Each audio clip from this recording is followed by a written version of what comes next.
Welcome back mga ropa. Kwentuhan muna tayo. Ito na yon, NBA Finals is set para sa kupunan ni Luka Doncic na Dallas Mavericks kontra sa kupunan ni Jayson Tatum at ng Boston Celtics. Noong 2011 pa nang makatungtong ang kupunan ng Dallas Mavericks sa NBA Finals at after 13 years ay nandito ulit sila, samantalang ang Boston Celtics naman ay tumuntong sa NBA Finals noong 2022 kung saan nakalaban nila ang Golden State Warriors at after 2 years ay nandito ulit sila sa NBA Finals. Pero ang tanong mga ropa, sino ang manok nyo sa dalawang kupunan na ito? Ang tambalan ba ni Luka Doncic and Kyrie Irving at ang Dallas Mavericks o ang duo ni Jaylen Brown at Jayson Tatum na Boston Celtics? Gaganapin ng Game 1 sa June 7, Friday, 8:30 AM sa home court ng Boston.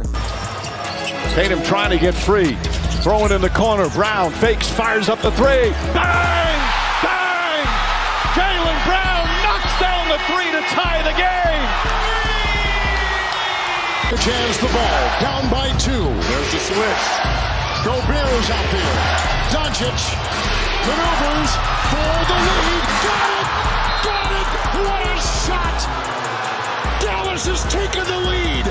Mahirap ang pinagdaanan ng kupunan ng Dallas Mavericks para makarating sa NBA Finals. Tinalo nila sa first round ang kupunan ng Los Angeles Clippers na may super team dahil nandito si James Harden, si Kawhi Leonard at si Paul George. Pero still, na-manage pa rin ng Dallas Mavericks na tapusin ang serye sa score na 4-2. Samantalang ang Boston Celtics naman ay nakaharap ang kupunan ng Miami Heat sa first round at tinalo nila ito sa score na 4-1. Pero take note mga ropa, wala si Jimmy Butler sa Miami Heat noong first round kung kaya't na 4-1 ang Boston Celtics ang Miami. Sa second round naman ay nakaharap ng kupunan ng Dallas Mavericks ang kupunan ng OKC Thunder na number 1 seed sa West at tinalo nila ito sa serye sa score na 4-2. Samantalang ang Boston Celtics naman ay nakaharap sa second round ng kupunan ng Cleveland Cavaliers na pinangungunahan ni Donovan Mitchell at tinalo din nila ito sa serye katulad ng Miami Heat sa score na 4-1. Maglaro at manalo. I-click lamang ang link na nasa comment section at gamitin ang promo code na ANGALIST. Piliin ang sports option to get a chance na makakuha ng 12,000 bonus sa inyong unang cash in.